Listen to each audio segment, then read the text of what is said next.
Hey friends! Welcome to the Drug Prevention Power Hour, where we empower leaders in youth drug prevention. After creating a student-led movement hosting epic drug-free events across the nation, your host, Jake White, dedicated himself to making the prevention field more fun, impactful, and relevant for today's youth. So if you're in education, counseling, public health, prevention, or just a caring adult looking for strategies to protect your kids, we hope you subscribe and learn from every show. Coming to you from Jake White and his team at Vive 18, enjoy this episode of the Drug Prevention Power Hour.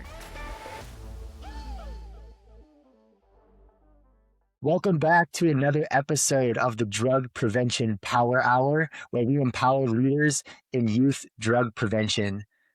Today, we are hanging out with a new friend. His name is Dr. Jose Silva, and we got connected from one of our friends, Lisa, over at Parents to Parents. So, Dr. Jose, thanks for being on the show today. Thank you so much for having me. I'm excited to have this conversation and share some of the exciting work that we're doing. Yeah, absolutely. Well, just to start us out, can you tell us a little bit about you? Yeah, no, thank you so much for that question. And welcome to all the audience members and listeners. Yeah, I'm a Denver native, an individual who I often say was born out of trauma and utilized that trauma to be able to be an impactful individual in the community. Much like individuals in our community, my father was murdered when my mother was pregnant with my twin sister and I. I found my mother's girlfriend dead of a drug overdose when I was 4 years old. And then I survived a murder when I was 14, and my 12-year-old friend was murdered standing next to me when I was in 8th grade. So the first 14 years of my life was marred by trauma. And I've just then decided, what could I do with all of this? And for the last 32 years, I've just taken all of those pieces that happened and the most important pieces that happened in my life in the beginning to really just impact the world. And so I've given my life to the community, either in education, in the nonprofit sector, in politics, are leading efforts around the country to support young people through drug prevention, justice engaged work. I've raised about $60 million in education. I have a family foundation, but most importantly, I believe in standing in the gap for the greater good. And that's the work that I do. And so I use my degrees and my privilege to be able to institute social change. Wow, that is absolutely incredible, that your work that you're doing. And man, I just have to ask it. I'm sure there's a big answer, but how do you overcome trauma like that as a teenager? Like, that is a lot to go through all before you're even an adult. How do you bounce back from that, man? Thank you for asking that. That's a great question. It's what I do now. It's called mentorship, right? I had a lot of individuals that in the community that saw something in me, that knew that, hey, I was a voice that spoke up. I was always fighting social issues, even at like 12, 13, 14 years old. But it was people that surrounded me in the community and really just came around me and said, we want to help you be something and make it. And so I had great mentors through Save Our Youth and other organizations. But the city and the community gave me leadership opportunities as a 14-year-old to create the Safe City Youth Summit, to be a vocal voice in working in entrepreneurship or in other nonprofits, and made me a leader and said, there's things that you can do differently versus then, what is in front of you. And even though I had joined a gang to be able to survive, I was a break dancer and I was homeless all through high school, but I had educators and people that loved me.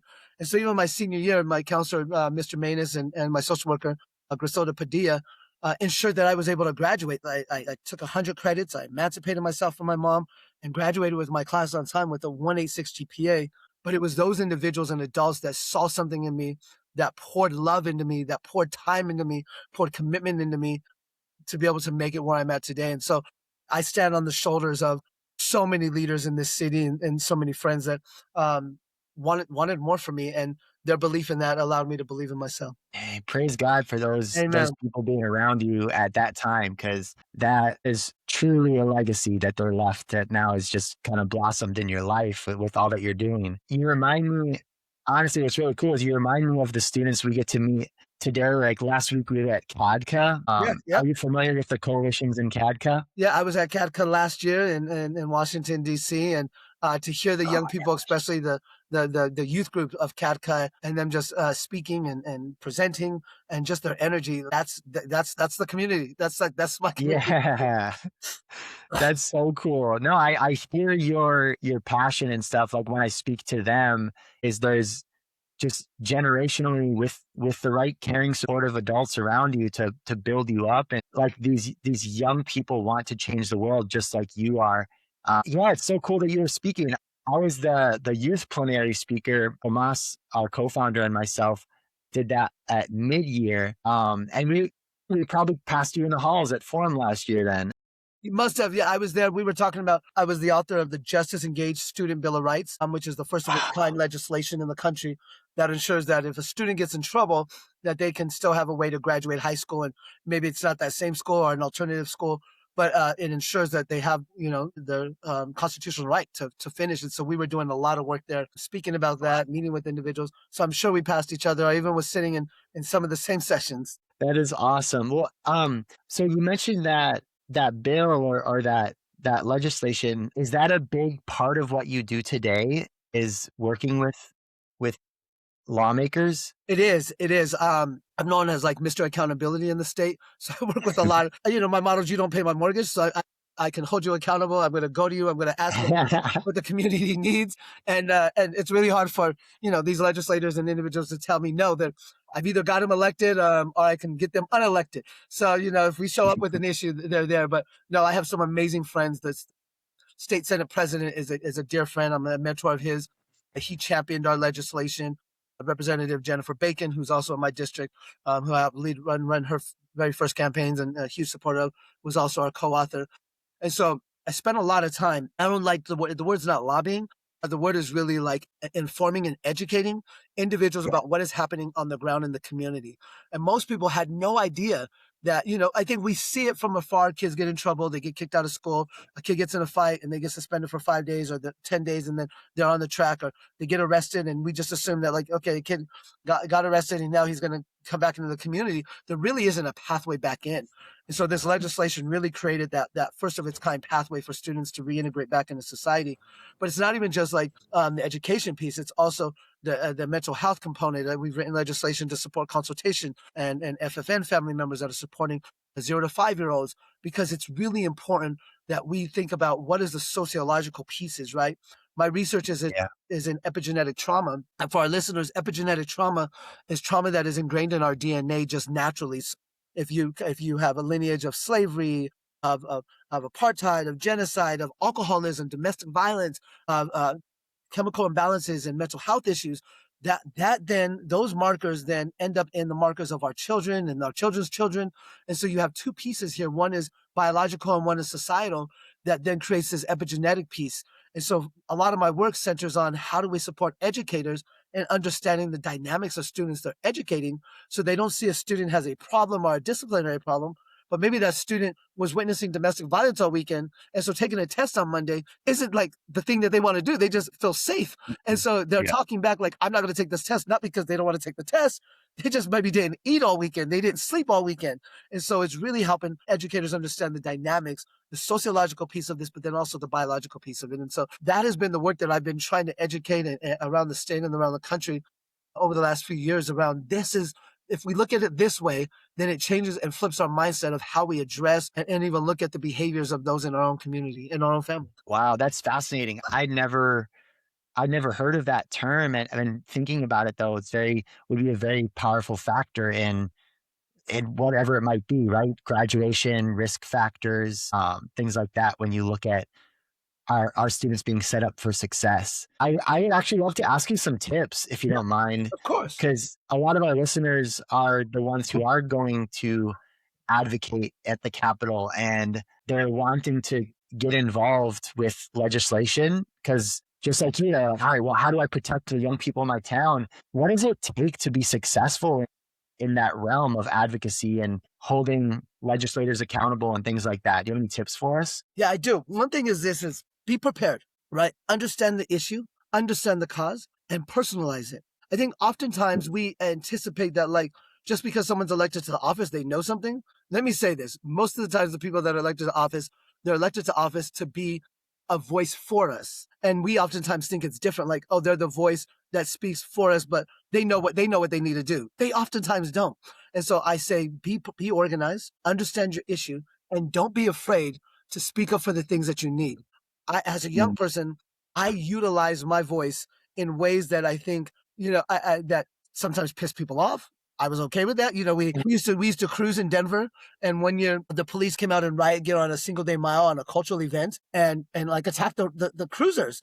At this point in time, I was the Safe City Youth chairman, so I'm working with the city. But even then, I had to get up out of my chair and walk around to the other side and say I stand with the community and call out that, like, no, the chief was out of town, the mayor was out of town. That meant the public safety manager was in charge. Take some responsibility, right? And even at that point, being able to stand up and say, no, I know the truth, and holding the powers that be, it can be scary. But I tell you, people listen to young people. So if they're organized, they know the issue, and they're willing to stand up, I think that's the biggest piece. I always I use a quote that I wrote, part of it when I was 16, thinking I wasn't going to live till I was 17. And then the second part of it I wrote when I was about 25. And I was like, okay, life, I've made it that way out of there. So, and I always tell this to young people, like, everything in life is temporary except for death. Challenge all ideas, never stand down, always lead, and be more tomorrow than you were today. And if they use that marker, right, around their decisions, around the choices, and especially when you're having conversations with the powers that be, you're going to be strong in a foundation to be able to lead, direct, and create effective change. I think the biggest piece is that young people feel like, oh, I'm just a kid. You're not just a kid, right? Like, if there's 7 kids together and they're fighting then they have a belief, you're not a kid, you're a community, right? And you're a community with power. And so it's, how do we enlist them to understand that they have power in their voice, but it's about organization and knowing the issue. That's so good. And your quote gave me chills too.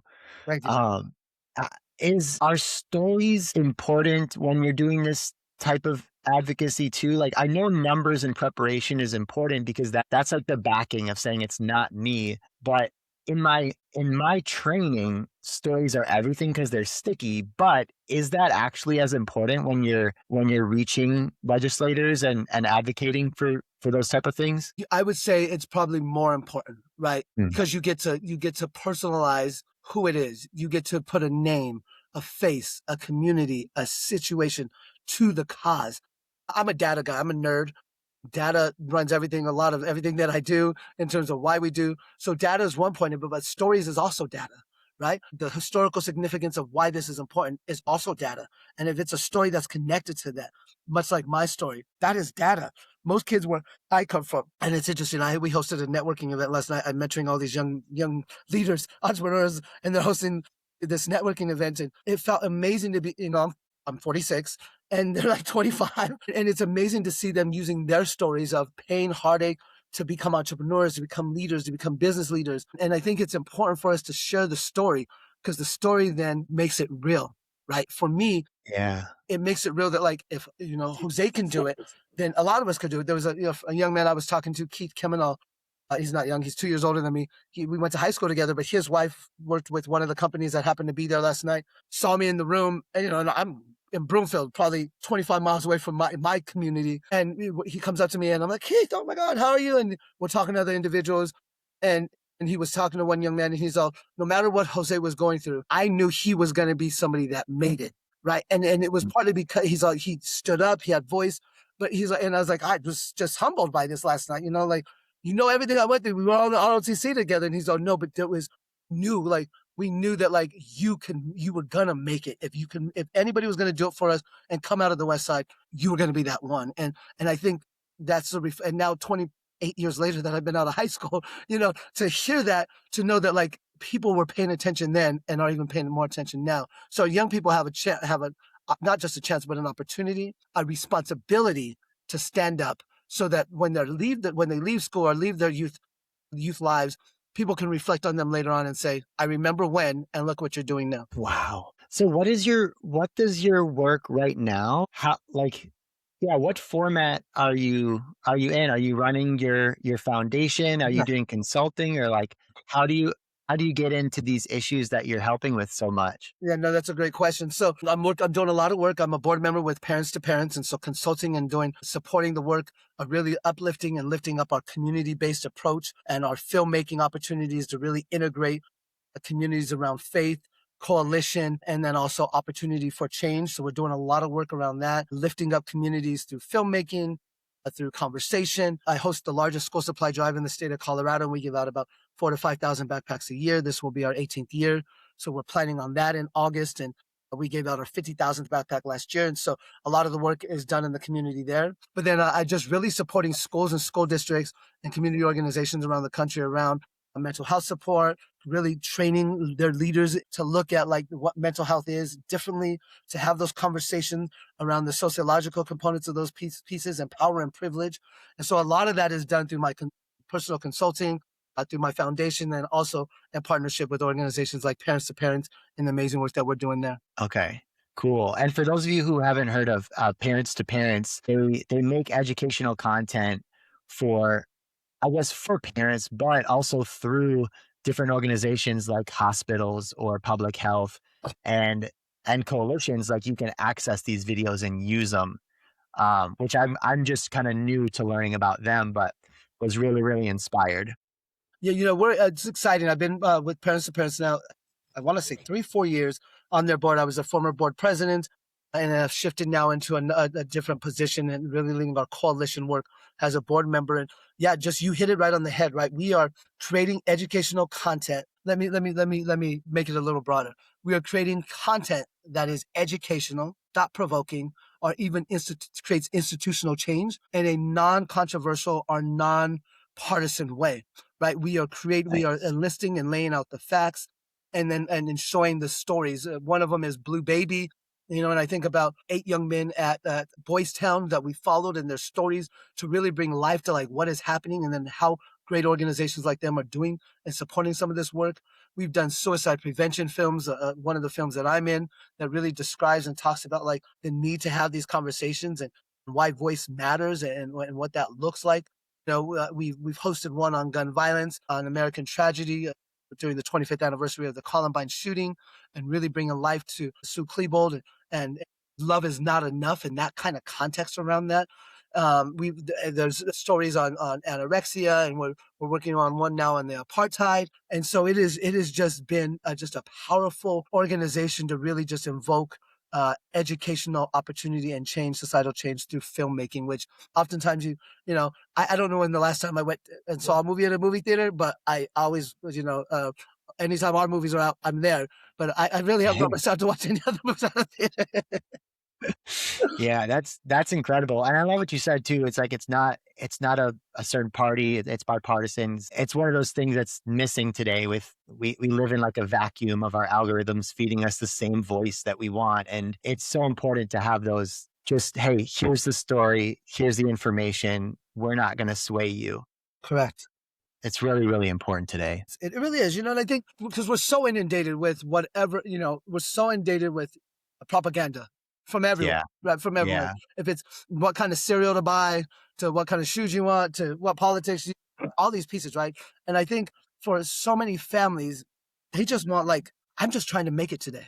I'm just trying to survive tonight. And what we are trying to do, and Parents to Parents to our filmmaking, is give them hope that they're not alone, that others have gone through this, but there's resources. And I think one of the biggest pieces that we're looking to do is support and partner with hospitals and organizations to create small films, 10-minute films that parents, new parents, individuals that are sitting in a dentist's office can watch, and it's playing, giving them supports and opportunities. Because collectively, parenting is a hard job. I don't have children. I have 18 godchildren. I have 3 stepchildren, but I don't have children of my own. But all these kids are my children, right? Mm-hmm. I see the dynamics of how hard it is just to be a parent, a caregiver, tío, abuelito, in today's world. And so, as much as we feel like we should be isolated and do it on our own, raising children is a community job and not an individual job. Yes, it is. Yes, it is. And we're the same. Like our team, we love our team's kids. If y'all are following Invited 18, there's a lot of new babies running around with the team, and we support whatever we can. We get to be the fun auntie and uncle. We care so much, and I think that's what fuels the work. It sounds like for you too, is there's such a need out there, and if we have the capacity and ability to change and using our voice, that's the best thing we can do right now. So I want to leave people, Dr. Jose, with a way to like take advantage of the great work that you're doing. So if there's any links or ways that we can connect with you, that you'd want to be connected with other coalition leaders or schools, feel free to share those as well. Yeah, definitely. So really for us, as you're thinking about Parents to Parents and the support that you're doing, look us up, Parents to Parents of Colorado. The Silva Family Foundation is my organization that is doing is leading this work. But if you really want to learn a little more about the Justice Engaged Student Bill of Rights, it's JESCO, JESCO, House Bill 20. Google that in Colorado, it'll come up and you'll be able to see that kind of platform of how we made it happen, the work that was done there to move that forward. But I think the biggest piece as we are moving forward and thinking about how individuals could be connected to us, please get in touch with us at Parents to Parents. The work that we're doing in terms of the filmmaking, in terms of the work, is we want to hear other people's stories, and maybe somebody has a story that we haven't heard about, that we haven't worked on, and that we could really lead. And so we'd like to make that happen. And then I can also provide to you all of the different links so that can go up as well, rather than name them all out. Yes. Yeah, that sounds great. We can put those in the show notes. Dr. Jose Silva, this has been a pleasure speaking with you. It just, yeah, I feel the passion. Like, we're not on video right now, so all the passion is just coming through your voice, and I just really appreciate the work that you're doing. Thank you so much. And we appreciate the opportunity to have this platform, the opportunity to share what we're doing. And as I stated earlier, we all have a responsibility, not just to ourselves, but to our neighbors, right? And as faith-fearing individuals and God-fearing individuals, or wherever you stand on that spectrum, it is about who we should be to one another, and that is a reflection of who we are to ourselves. If we are not good to others, then we can never be good to ourselves. And so remember that. That's so good. Listen, this has been an incredible new episode of the Drug Prevention Power Hour. If y'all are listening, please keep up the amazing work. If you're coming on the prevention cruise, we can't wait to see you. If not, there are a couple spots left. So go to preventioncruise.com. And of course, if you need anything, just reach out. Reach out to parents2parents.org. Check out Jose Silva's foundation, all those good things. And if you need help getting young people involved in prevention, sparking those new clubs, you can go to vibe18.com, and we will see you all next Monday for another episode of the Drug Prevention Power Hour. Thanks for listening to this episode of the Drug Prevention Power Hour podcast. If you love the show, make sure to leave a review and share what you've learned. And if you need help reducing substance use among youth by educating and engaging students in prevention, visit vibe18.com for more information, tools, and resources.